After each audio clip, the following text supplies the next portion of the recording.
Hello everyone, welcome back to our YouTube channel forward studies. I am Shanu Ahlawat और आज इस video में discuss करने वाले हैं एनवीएस लाइब्रेरियन के प्रीवियस ईयर क्वेश्चन पेपर को, जो कि है 2019 का। इसके कुछ क्वेश्चंस को डिस्कस करेंगे क्योंकि अगर हम सारे क्वेश्चंस को एक ही वीडियो में डिस्कस करेंगे तो वीडियो काफ़ी लंबा हो जाएगा। तो इसलिए पार्टीशन कर दिया है क्वेश्चंस का। कुछ क्वेश्चंस को इस वीडियो में डिस्कस करेंगे और ऐसे ही एक दो वीडियोस और जो क्वेश्चंस के होंगे उनको अपलोड करेंगे। सो आप चैनल से जुड़े रहिए। अगर आपने चैनल को अभी तक सब्सक्राइब नहीं किया है तो आप चैनल को सब्सक्राइब कर दीजिए। फॉरवर्ड स्टडीज़ हमारे चैनल का नाम है, ठीक है। तो फटाफट से शुरू कर लेते हैं अपना जो क्वेश्चन पेपर है उसको, उसके फर्स्ट क्वेश्चन को, ठीक है। फर्स्ट हमारा जो क्वेश्चन है वो है the process of segregation, repacking and compaction of the primary literature that results in the creation of secondary journal is। तो इन आपके ऑप्शन है electronic journal, newsletter, house journal और एब्स्ट्रैक्टिंग एंड इंडेक्सिंग पीरियोडिकल, ठीक है। तो इसमें से आपको ये पता होना चाहिए कि इसका जो आंसर है वो है एब्स्ट्रैक्टिंग एंड इंडेक्सिंग पीरियोडिकल, जो कि इसको हम बोलते हैं सेकेंडरी पब्लिकेशन भी। क्या बोलते हैं इसको? सेकेंडरी पब्लिकेशन भी हम इसको बोलते हैं, ठीक है। Secondary publication. उसके अलावा अगर आपको पता हो कि they are the access tools to already published primary documents, जैसे कि हो गया आपका आर्टिकल्स हो गए, पेपर्स हो गए, न्यूज़पेपर हो गया, और पीरियोडिकल्स हो गए, रिसर्च पेपर्स हो गए, रिपोर्ट्स हो गई, पेटेंट्स हो गया, कन्फर्म जो कॉन्फ्रेंसेस प्रिसीडिंग होती है, और इस तरह से काफ़ी सारी चीज़ें, ठीक है। तो ये हमारा किस में आ गया है? एब्स्ट्रैक्टिंग एंड इंडेक्सिंग पीरियोडिकल्स। चलिए तो नेक्स्ट क्वेश्चन पे चलते हैं, जिसके बारे में बात करते हैं। The if the author of a book is not known, such works are called. तो इसमें से अगर आपको किसी ऑथर के, मतलब जो बुक है उसके ऑथर को नहीं जानते हैं, उसको हम क्या बोलेंगे? देखो, सुडिनम तो हो नहीं सकता है क्योंकि ये एज सरनेम मतलब माना जाता है इसका, ठीक है। ऑथर नहीं बोल सकते क्योंकि हमें पता ही नहीं है। फिक्शियस राइटर होता है जो बनावटी लेखक होता है, तो इसका आंसर क्या होगा? एनोनिमस, ठीक है। So if the author of a book is not known, such works are called anonymous, ठीक है। थर्ड क्वेश्चन है हमारा, the different categories of users of an academic library are. तो क्या होगा इसमें? Scientific research scholar and administrative staff, faculty members, students and administrative staff, faculty members, research scholars, students and administrative staff, या फिर scientist, research scholar and students. Option third is the right answer, faculty members, research scholars, students and administrative staff. इसमें जो academic library होती हैं वो belong करती हैं, मतलब डिफरेंट डिफरेंट बेसिस पे। जैसे कि अगर लाइब्रेरी एक्सपीरियंस के बेसिस पे देखा जाए तो उसमें एक्सपीरियंस्ड एंड इनएक्सपीरियंस्ड यूजर्स का आता है, ठीक है। उसके अलावा एक्टिविटी बेसिस पे देखा जाए तो स्टूडेंट्स और रिसर्च हो गया, ठीक है। इसके अलावा फैकल्टी, मेंबर एंड अदर्स, ठीक है। इसके अलावा मैं बात करूं, आपका जो on the basis of work हो गया, उसमें आपका क्या आएगा? बिजनेसमैन, ठीक है। बिजनेसमैन आ जाएगा, मैनेजर्स आ जाएगा, एंड जो वर्कर्स हैं वो आ जाएगा, ठीक है। तो ये इसका आंसर होगा third sorry, third, faculty members, research scholars, students and administrative staff. हैं क्वेश्चन नंबर 4 में पूछा है the full form of URL. So the URL की फुल फॉर्म क्या होती है? Uniform resource locator. क्या होती है? Uniform resource locator. Move to the next question, which of the following is not the purpose of user studies. तो जो user मतलब यूजर स्टडीज का जो पर्पस है, इनमें से कौन सा नहीं है? To frame the collection development policy based on facts, to know the user status, to develop the collection in a scientific way, to detect the strength and weakness of various collections. तो इनमें से आपको कौन सा answer सही नहीं है? क्योंकि इसमें नॉट पूछा है तो हमें वहाँ एम्फसाइज करने की ज़रूरत है कि इनमें से कौन सा ऐसा पर्पस है जो कि यूज़र स्टडीज़ का नहीं है। सो कौन सा नहीं है? To know the user status. ठीक है, चलते हैं question number 6। Sorry, question number 6, Indian science abstract is published by. तो ये किसके द्वारा पब्लिश किया गया? ये पब्लिश किया गया है आपका NISCIR। ठीक है, इसकी जो फुल फॉर्म है, यहाँ से आपको इन सब की फुल फॉर्म्स पता होनी चाहिए क्योंकि सभी इंपॉर्टेंट है ये।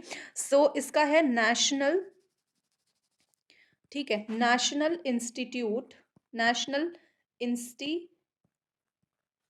Of science communication and information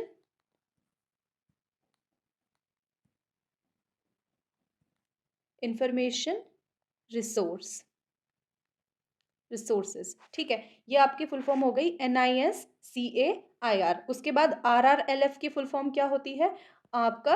Raja Ram Mohan Roy library foundation. और इसकी इस्टेब्लिशमेंट कब है? 1972। तो कुछ चीज़ें जो हमें मतलब क्वेश्चंस करते चलेंगे उसके साइड बाय साइड एक्स्ट्रा चीज़ें भी कर लेते हैं जो कि हमारे माइंड में क्लिक कर जाती हैं एग्जाम टाइम पे जब हमने ऐसे सुनी हो तो। ठीक है, तो हमने RRLF की फुल फॉर्म क्या बताई है? Raja Ram Mohan Roy library foundation. Form of DESIDOC क्या होगी? ठीक है, वो देख लेते हैं। इसमें है आपका defence scientific information and documentation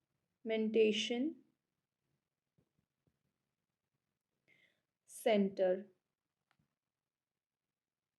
ठीक है, इसका एस्टैब्लिशमेंट याद रखेंगे कि कभी इसकी स्थापना हुई थी? 29 जुलाई 1970। ठीक है, इसके अलावा इसके जो डायरेक्टर हैं वो कौन हैं? डायरेक्टर हैं के नागेश्वरा राव। के नागेश्वरा राव। ठीक है, और ये क्या है जो आपका डेस्कटॉप है? It's a division of the DRDO। ठीक है, DRDO। ठीक है, और इसकी फुल फॉर्म क्या है? Defence research and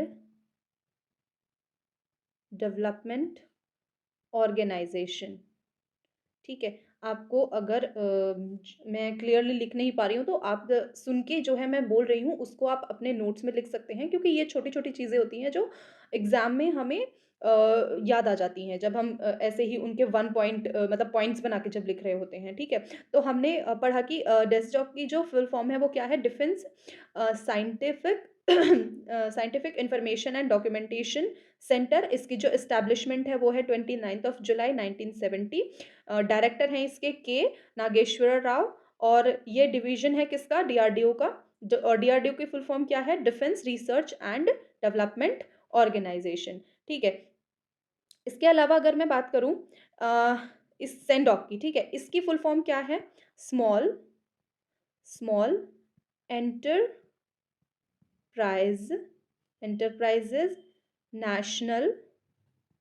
national documentation. ठीक है, डॉक्यूमेंटेशन सेंटर। ठीक है, दिस वाज सेटअप इन 1970। ठीक है, 1970 इसका ईयर है। तो हमारा जो क्वेश्चन था वो क्या था जो कि मैंने आपको इस अभी मैंने क्वेश्चन को डिस्कस किया है कि इनकी फुल फॉर्म्स। हमारा क्वेश्चन था कि जो इंडियन साइंस एब्स्ट्रैक्ट है वो पब्लिश किसके द्वारा किया गया था? ठीक है, तो किसके द्वारा किया गया था? हमारा ऑप्शन ए जो है वो करेक्ट है। ठीक है, option A is correct. National institute of science competitive and information resource इसकी फुल फॉर्म थी। तो option A is the right answer. 7th question के बारे में बात करें तो the user community of a public library is comprised of. इनमें से कौन सा ऑप्शन सही है? Homogeneous group of user, heterogeneous group of users, single group of user, twin group of users. तो सबसे पहले आपको ये पता होना चाहिए कि जो ये है आपकी user community of a library public library, ठीक है। तो पब्लिक लाइब्रेरी की जो रेंज है मतलब वो काफ़ी वाइड है यूज़र्स की, ठीक है। इसमें आपको जो आपके अडल्ट यूज़र्स हो गए, ठीक है, या sorry adult mails and females, ठीक है, फीमेल्स, उसके बाद आप यंग अडल्ट्स, ठीक है, young adults, children, children, visually impaired, ठीक है, इसके अलावा visually impaired and other groups of people, ठीक है। इसी में आ जाता है मतलब जो भी कम्युनिटी है जो वहाँ पे लोकेटेड है। तो ये सारा आता है आपका किसमें, पब्लिक लाइब्रेरी की हम बात कर रहे थे। अब इसके जो आंसर है जो हमने बताया इसके अकॉर्डिंगली हमारा आंसर किसके अकॉर्डिंग जा रहा है, फिट होता है आंसर नंबर सेकेंड, ठीक है, हेट्रोजीनियस ग्रुप ऑफ यूजर्स, ठीक है। इसमें क्या है, हेट्रोजीनियस का मीनिंग क्या होता है, असेंबल ऑफ डाइवर्स यूजर। तो आपको यहाँ से पता चल गया है अभी जो मैंने बताया है डाइवर्स यूजर, वो डिफरेंट डिफरेंट जो मतलब वाइड रेंज थी यूजर्स की उसको इंक्लूड करके हेट्रोजीनियस ग्रुप्स ऑफ यूजर्स, ठीक है। क्वेश्चन नंबर 8 देखते हैं, a reference service only which is answered by the subject expert of a library is called, ठीक है। तो कोई मतलब रेफरेंस सर्विस जो कि केवल आंसर की जाती है सब्जेक्ट एक्सपर्ट के द्वारा लाइब्रेरी के, तो वो किसके द्वारा की जाती है, टेक्निकल इंक्वायरी सर्विसेज की, ठीक है। तो इसका आंसर होगा ए।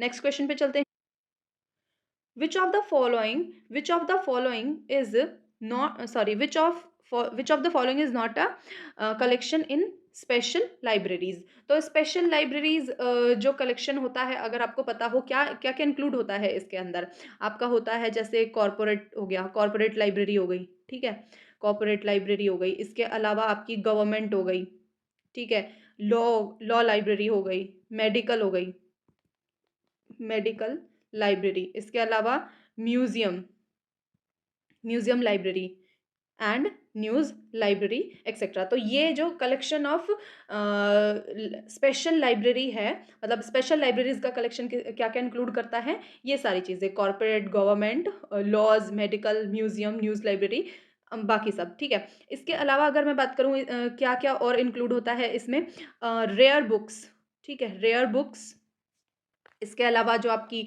मैन्युस्क्रिप्ट्स होती हैं वो, ठीक है, पेपर, पेपर इम्पोर्टेंस पेपर हो गया, इसके अलावा आपका जो कल्चरल हिस्ट्री हो गई, लिटरेचर हो गई और अदर जो सब्जेक्ट्स हो गए ये सब, ठीक है। तो इन ये सब भी इसमें क्या होता है, इंक्लूड होता है। तो इसके अकॉर्डिंगली हमारा आंसर जो होगा, ऑप्शंस देखते हैं, a browsing collection of light reading material like travellers, a browsing collection of light reading materials, travelogues, humor books, art books, biographies, fictions, etc. ठीक है। तो option two is the right answer, a browsing collection of light reading materials like travelogues, humor books, art books, biographies, fiction, जो हमने अभी अभी पढ़ा था पूरा कि जो कल्चरल हिस्ट्री है, लिटरेचर है, इसके अलावा जो मैन्युस्क्रिप्ट्स हो गई, रेयर बुक्स हो गई, कुछ मटेरियल्स हो गए, तो ये सारा हमारा किसके अंदर आता है, ऑप्शन टू के अंदर आता है, ठीक है। So option two is the right answer. Question number 10 का 10 देखते हैं, facts of file is weekly digest. तो facts of file is a weekly digest of what, world events, ठीक है, वर्ल्ड इवेंट, और इसका जो ईयर आपको दिखेगा वो 1993 अराउंड दिखेगा, ठीक है। क्वेश्चन नंबर 11 की बात करें तो according to AACR second the statement of responsibility should be preceded by a which colon comma semicolon or diagonal slash, so answer is diagonal slash. Now question 12 is the symbol used to indicate time fest in colon classification। तो इसमें जो time fest का होता है वो है fourth one, ठीक है। ये हमारा जो है ये जो सिंबल आपको दिख रहा है ये यूज होता है किसके लिए, टाइम फेस्ट के लिए। इसी में जैसे जो आपकी जो डबल डॉट है वो किस लिए होती है, दिस वन, ठीक है, ये किस लिए होता है, एनर्जी, ठीक है, ठीक है, सॉरी एक सेकेंड, हाँ जी, एनर्जी, ठीक है। इसी तरह से जो आपका ये जो कॉमा होता है दिस वन टाइम के लिए, और जो ये एंड होता है ये फेज रिलेशन के लिए होता है। इसके अलावा जो आपका डॉट होता है वो होता है स्पेस के लिए, ठीक है, तो ऐसे कुछ कुछ कुछ सिंबल्स हैं जो यूज़ होते हैं। क्वेश्चन नंबर 13 की बात करें, तो prenatal cataloguing is the contribution of whom, किसके लिए? ठीक है, तो इसका आंसर क्या होगा आपका? S R Ranganathan. ठीक है, S R Ranganathan, this one is the right answer. Question number 14 की बात करें, who develop the information skills model? ठीक है, तो जो इंफॉर्मेशन स्किल्स मॉडल है वो किसके द्वारा डेवलप किया गया था? स्कॉनल। ठीक है, इसकी जो फुल फॉर्म है वो क्या होगा आपकी? Society society of college national and university library. ठीक है, ये इसकी फुल फॉर्म होती है। इसने 7 जो पिलर हैं वो डेवलप किए थे। 7 पिलर्स जो हैं डेवलप किए थे, जिसमें कि आपका जो इंफॉर्मेशन लिटरेसी है मॉडल, जो कि 1999 में इसका ईयर है, एस्टैब्लिशमेंट भी कह लीजिए या सेटअप कह लीजिए। और जो मोस्ट रीसेंट वर्जन है इसका, वो कब पब्लिश हुआ है? 2011 में। क्या? Most recent version. ठीक है, कुछ चीज़ें जो अभी मतलब प्रेजेंट से भी हमें रिलेट करनी है, अभी जो पब्लिश्ड हुई है वो 2011 में हुई है। तो जो हमारी इंफॉर्मेशन स्किल्स मॉडल है वो किसके थ्रू डेवलप किया गया है? स्कॉरन, जिसकी जो फुल फॉर्म है society of college national and university library. इसी में अगर हम बात करें जो हमारी बाकी हैं ये, जैसे डीटीआरसी की फुल फॉर्म होती है documentation research and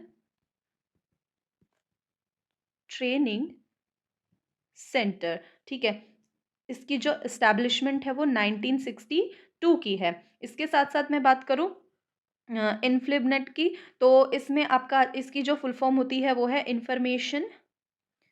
information and library network centre. ठीक है, और स्टैब्लिशमेंट कब का है इसका? मार्च 1991 की। मैं आपको ईयर इसलिए बता रही हूँ क्योंकि ये जो कुछ चीज़ें इम्पॉर्टेंट हैं जो कि जहाँ से क्वेश्चंस आपके बन सकते हैं और भी। ठीक है, तो मैं उन चीज़ों को पे फोकस कर रही हूँ। सो आपकी जो चीज़ें हैं वो आपको क्वेश्चनिंग फॉर्म में अगर आए तो आप क्लिक कर सकें। ठीक है, ये जो आएगा आपका, इससे सिर्फ और सिर्फ एक ही चीज़ आपकी डिनोट करती है, which is option number 4, agriculture, sorry agriculture. इसकी जो फुल फॉर्म है उसके बारे में बात कर रहे हैं, एग्रीकल्चर वोकैबुलरी। ठीक है, एग्रीकल्चर वोकैबुलरी एंड इसके बारे में अगर बात करें तो जो मतलब agriculture vocabulary is a multilingual and controlled vocabulary, जो कि कवर करती है क्या? ऑल ऑल कंसेप्ट्स, कह लीजिए या एरियाज कह लीजिए। ठीक है, areas, all areas of interest of food and agriculture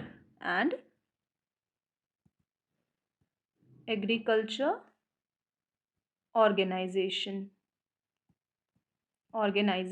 ठीक है, तो क्या होता है इसमें? FAQ, क्या करती है इसको? मतलब कवर करती है ये सारा। ठीक है, किसके द्वारा कवर किया जाता है? ये एग्रीकल्चर वोकैबुलरी के। ठीक है, क्वेश्चन नंबर 16 की बात करें, the cryptographic technique that uses different inscription and description keys is called. ठीक है, तो जो डिफरेंट इंक्रिप्शन और डिक्रिप्शन कीज हैं उनको क्या बुलाया जाता है? क्वेश्चन नंबर 16 का आंसर होगा 4th, पब्लिक की क्रिप्टोग्राफी। ठीक है, तो इसका आंसर क्या होता है? 4th। तो इस तरह से हमने कुछ क्वेश्चंस को डिस्कस किया है। आई होप कि आपको ये चीज़ें जो हैं थोड़ी ज़्यादा क्लियर हुई हों क्वेश्चंस के थ्रू। और ऐसे ही हम जो नेक्स्ट वीडियो लाएंगे उसमें भी जो रिमेनिंग क्वेश्चंस हैं उनको डिस्कस करेंगे। So this is for today, stay tune for more videos. Thank you.